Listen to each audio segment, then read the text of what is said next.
it's your girl Stephanie J. Sanders, and I am a relentless go-getter who wants to change the world one person at a time by providing education and resources to educators who want to be financially secure while doing what they love.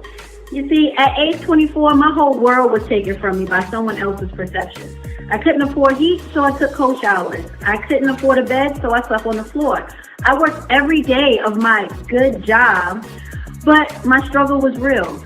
I worked 10 plus hours daily, putting all my time into my students, creating routines for shows, practicing for football games twice a week, driving 50 miles a day, until one day my past cost me everything. And that's when I realized that the value I added to that good job meant nothing to them, but everything to me. So I'm here to show you how to leverage your skills so you will never have to worry about outside forces taking what you worked so hard for. You are in control of your legacy, so be the person you never had with the knowledge that will change your life. All right. Good evening, everyone. I hope everyone has had an amazing day. My name is Stephanie J. Sanders, and I am the visionary for To Teach or Not to Teach Beyond the Classroom, Volume 3. And I am bringing you my fabulous co-authors, Meet the Authors interview that we are doing. Now, just to speak about the vision, I wanted this book to empower teachers with a tool belt of professional options. So we are way more than just the classroom, those four walls that you see. You have an unlimited amount of options as an educator. I also want to highlight our value as an educator. Now, we are undervalued, but we are the most valuable profession, in my opinion. And I also wanted to provide advice to help explore professions within or beyond education. Because we are multifaceted, because we have all these gifts within us, we can stay in education or we can go beyond that. So that's what this book is all about. It's about leveraging those skills. Now, if you are watching us live, please put a 1 in the comments. Whether you are on Facebook, Instagram, LinkedIn, wherever you are, please put a 1 in the comments if you are watching us live. Please hit a 2 if you are hitting that replay wherever you are. Also, let us know where you are chiming in from. Wherever you are, let us know in our comments. If you have any questions, comments, or concerns, please leave them down below. We will be getting back to you after we conclude. Now, for our next interviewee, for my next co-author, she has an amazing spirit. She is super curious. That's how I met her. She had a lot of questions, and I love that. People who have questions want to know things, right? So that is a fabulous skill. She hails all the way from Georgia. She is the international educational consultant and government contractor. We have Miss LaQuinda Johnson. Hello. Hello. I think is there still a delay on my end?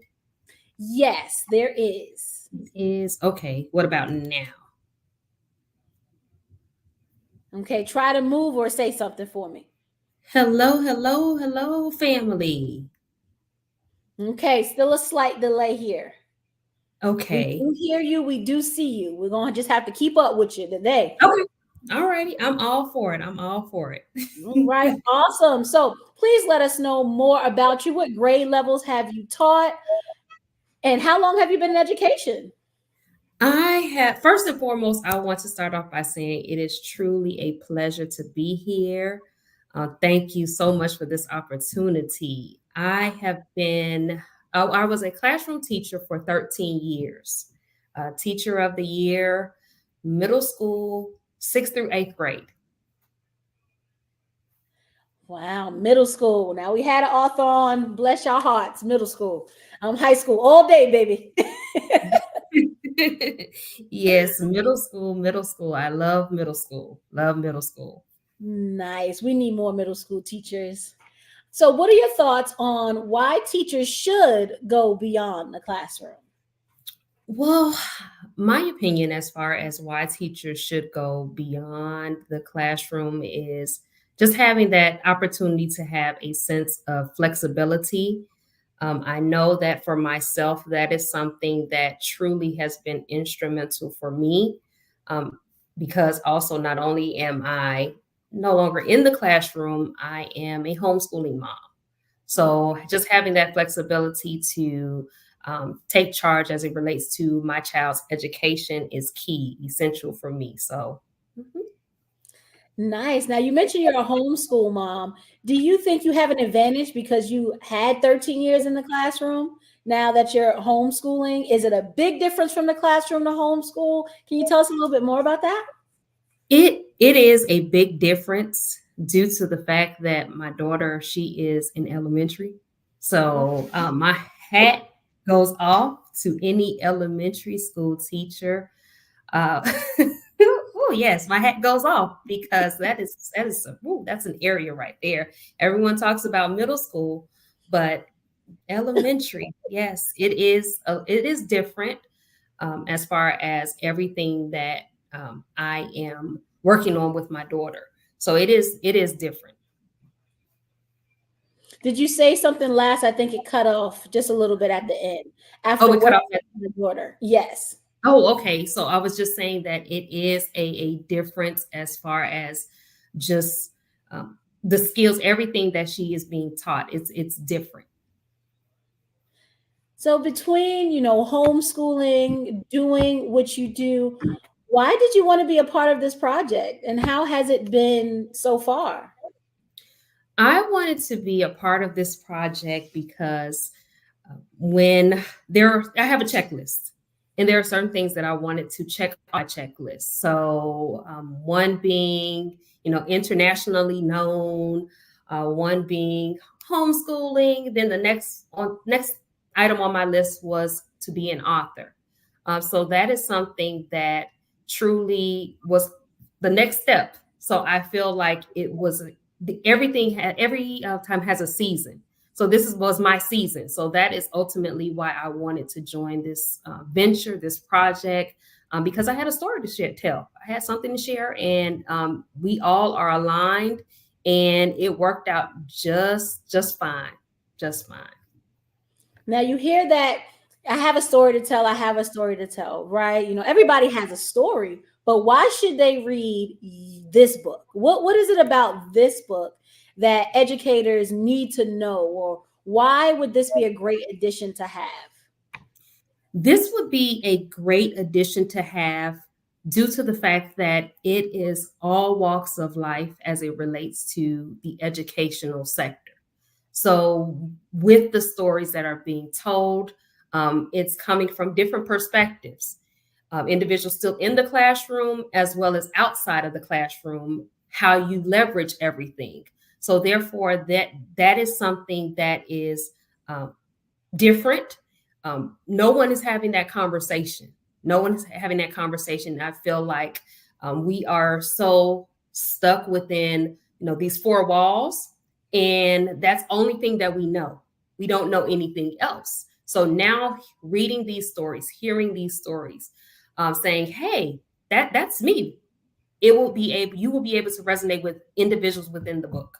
So therefore, that's why I know that this is a book that if you're an educator, even if you're not an educator, you're thinking about education, this is the book for you. Right. So I know you see it scrolling at the bottom. So if you haven't already, please hit her up. Get that pre-sale link, which is at the top and at the bottom, scrolling. Make sure you get your copy. Now, make sure you tell the people, before I leave this interview, I will be remiss if I did not mention that we have a diva from the D9. Would you please share your sorority and a little bit of information about that for us, please? Yes, yes, yes. It is the Crimson and Cream for me, DST. All righty. Founded on January the 13th, 1913 by 22 devastating divas at Howard University. Keep that in mind. I pledged at Florida Memorial University. Zeta Tau is my chapter, Spring '04. Nice. Yes. Yes, so I am happy to say we had the D9 come through this week. We had everybody. We didn't have AKA, but that's okay. We're going to get one because it is important. It is important to share what the D9 is, to represent all sororities and fraternities. That was the first Black sororities and fraternities to ever hit the stage. And that's a big deal. It's a big deal. And the sisterhood and the brotherhood is real, guys. It is real. So what are your future endeavors? Like, you have this book. So right now, and I know you have a business too. So do you have any future endeavors going on currently? Yes, so my future endeavors, continuing my journey as now a published author. I am in the space as far as continuing my business, which is education, offering educational services. So we customize the experiences for you. So being a published author, it allows me now to step out and offer additional workshops as it relates to everything that I share in my book. So if you are interested in government contracting, because that's where it is, government contracting, then most definitely you need to pick up a copy of the book to learn more about government contracting. If you're that homeschooling parent, or if you're indecisive or undecisive about homeschooling, what it's all about, that is in there, as well as talking about my business, LaQuinda Enterprise Educational Services. Mm-hmm. So you heard that. Make sure you get the book. She's not going to share. You got to read it. You got to read it, especially about that government contracting, because for educators, that's unheard of, right? We know educational consulting. We know, we can go to conferences, but what I didn't know, and this is me personally, I didn't know we can get government contracts. So definitely get with Miss LaQuinda. Now, how do they get with you? What are your contacts? How can somebody find you? Well, you can find me on Instagram and Facebook, Lady Quinn. It's uniquely spelled. Instead of the Y, it's an I. So it's LADIQUIN Enterprise. So on all social media platforms. All right, that's Lady Quinn. Again, it is scrolling down below. Make sure if you are watching us live, you hit a 1. And if you are hitting a replay, you hit a 2 in the comments. But right now, I need you to hit a fire emoji for me wherever you are on Facebook, Instagram. Put that fire emoji right there in the comments, because this young lady is on fire. You see that she has multiple things going on that you need to know about. So make sure you get a copy of her book today. And to end off, do you have any comments for your audience? Any lasting words? Just the only thing that I want to say is thank you to everyone. It has truly been a pleasure, this journey, just the opportunities that have come about, the friendships that have been the friendships that have come about based on this actual journey, along with the other authors. It has truly been a phenomenal experience. I want to thank each and every one of you for just being a part of our village. When we think of children, we think, okay, it takes a village, but for adults, it takes a village as well. So I thank each and every one of you that as soon as I put the information out that I was a published author, for those of you that purchased the book, that sent your well wishes, I truly appreciate it. I truly appreciate my village. Well, we definitely appreciate you. I know I do. First and foremost, I appreciate you being on this project and taking this leap and asking me all of those questions, because they were questions that need to be answered. So I do appreciate you for that, and keep being inquisitive, because that is one thing that I think people forget. You want to ask questions so you can know, so things get better. If you don't ask questions, things stay stagnant. So thank you to my audience for tuning in. Thanks to your audience for tuning in. We will be back here next week for another author interview with the To Teach or Not to Teach Beyond the Classroom Volume 3. Thank you again so much for your time, LaQuinda, and we'll be seeing you guys next week. All right, guys, have an amazing evening. Good night. Bye-bye.